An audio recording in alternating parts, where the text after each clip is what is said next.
સુરત શહેરની crime branch પોલીસે 11 વર્ષથી ફરાર ₹5,000ના ઇનામી આરોપી જહાંગીર મલકને પકડીને કાયદેસરની કાર્યવાહી કરી।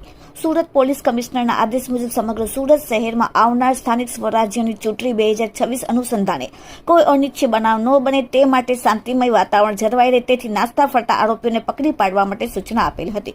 જે સૂચનાને અનુસંધાને ડીસીબીના માણસો પેટ્રોલિંગમાં હતા ત્યારે નાસ્તા ફરતો આરોપી જહાંગીર ઇબ્રાહિમ હુસેન મલેકને સુરતના ઉમરા ઇન્ડોર સ્ટેડિયમ પાસેથી પકડી પાડવામાં આવેલ છે।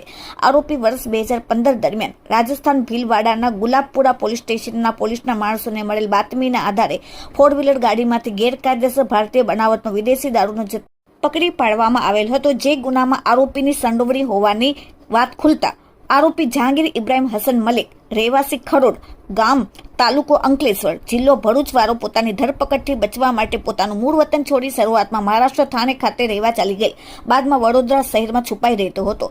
પોલીસે ભીલવાડા દ્વારા આરોપી પર ₹5,000નું ઇનામ જાહેર કરવામાં આવેલ હતું। છેલ્લા 11 વર્ષથી નાસ્તા ફરતા અને ₹5,000ના ઇનામી આરોપી જહાંગીર મલકને આજે ક્રાઇમ બ્રાન્ચ પોલીસે ઝડપીને કાયદેસરની કાર્યવાહી કરી।